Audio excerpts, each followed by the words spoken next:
오늘은 마약류의 오남용에 대한 사회적 경각심을 높이고 범죄를 예방하기 위해 지정된 세계 마약 퇴치의 날입니다. 오늘 이슈대담에선 경남경찰청에서 마약범죄 수사를 담당했던 영산대 경찰행정학과 김대규 교수 모시고 경남의 마약류 사용 실태와 예방법 들어보겠습니다. 어서 오십시오. 네, 반갑습니다.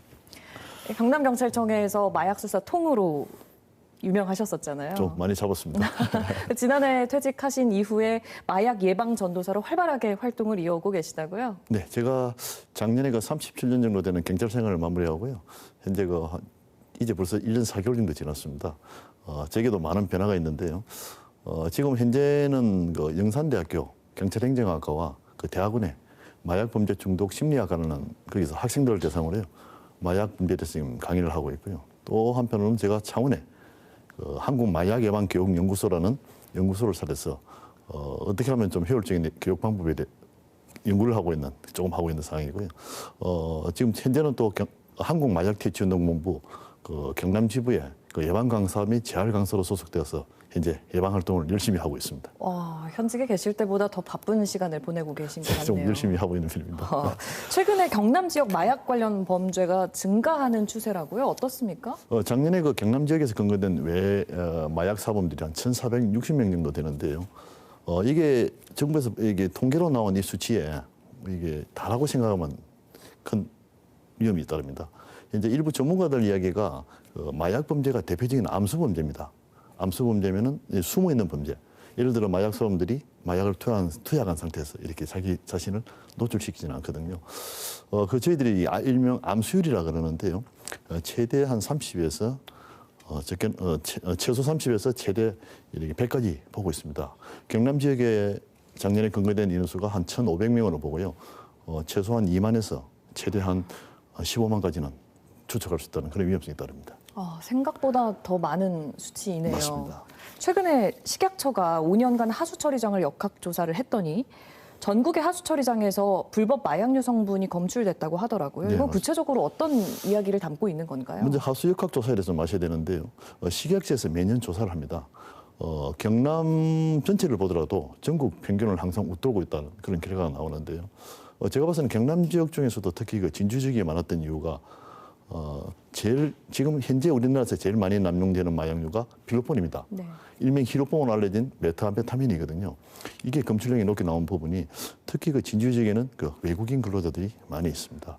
특히 베트남 국적이 굉장히 많이 치료하고 있는데요. 최근에 저희들 마약류 사범을 분석해 보면 전국적으로 외국인 마약 사범이 크게 증가하고 있습니다. 아마 그 결과와 무관하지 않다고 그래 보고 있습니다. 네, 물론 일반화할 수는 없겠습니다만 그런 경향성이 있다는 정도로 네, 얘기는 할 수 있을 것 같습니다.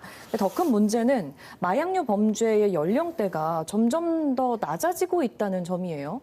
예, 지금 최근에 국내 10대 마약 사범들이 굉장히 증가하는 편이고요. 작년 통계를 보게 되면 이런 현상이 전국적인 현상으로 지금 보여집니다. 경남뿐만 아니고 특히 19세 이하 마약류 사범을 보면요, 2019년도에 보면 전체 마약 사범 중 한 1.5% 정도 차지했습니다.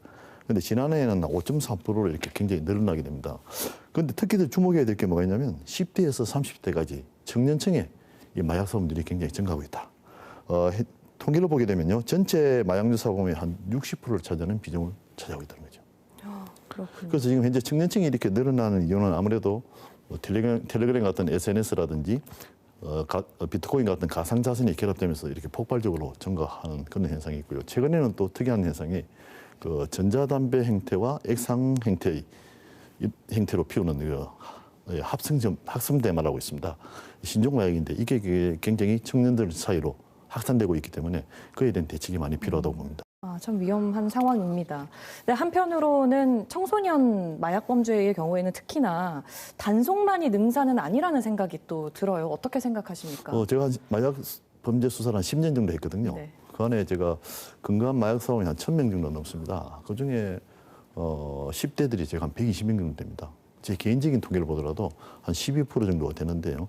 그 당시에 근거된 청소년들 대다수가 자기가 노출되었던 남용했던 마약류가 실제 마약인 줄 모르고 이렇게 투여한 경우가 되게 많더라고요. 학교 내에서 마약류 예방 교육을 제대로 받은 적이 없다는 그런 이야기를 합니다. 그럼 뭘 받았냐 물어보면 대다수가 음주 흡연 쪽에 그 당시에는 치중했었다. 그래서 지금 작년부터는 지금 우리나라에서 청소년을 대상으로 마약류 예방 교육을 많이 실시해 가지고요. 아주 청소년들이 마약에 대한 대항력이 아주 세졌다고 그래 강해졌다고 볼 수 있습니다. 네, 앞으로도 이런 교육들은 또 계속 진행이 돼야 될 것 같아요. 계속 진행돼야 될 것 같습니다. 그렇습니다. 마약 중독을 막기 위한 골든타임은 언제라고 생각하십니까? 저는 지금 현 시점이 제일 좋다고 봅니다. 지금 당장. 네, 왜 그러냐면요. 현재 우리나라가 작년부터 마약과의 전쟁도 하고 하면서 전 국민들이 마약류에 대한 문제성에 대해서 굉장히 심각성을 굉장히 인식하고 있는 시기입니다. 이런 시기가 제 생각에는 굉장히 좋은 골든타임이라고 보고요. 마약이라는 특징이 뭐냐면 의존성, 중독성이라는 게 있기 때문에 제일 좋은 방법은 처음부터 손을 대지 않게 하는 방법이 제일 좋은 것 같고요. 또 하나는 이미 마약에 어떤 이유에서든지 노출된 상태에서 신속하게 어떤 치료를 통해서 사회에 빨리 복귀시키는 게 제일 좋은 방법이라고 생각합니다. 네, 골든타임은 바로 지금이다라는 네, 맞습니다. 이야기로 오늘 네. 인터뷰 정리하겠습니다. 말씀 잘 들었습니다. 고맙습니다. 네, 고맙습니다.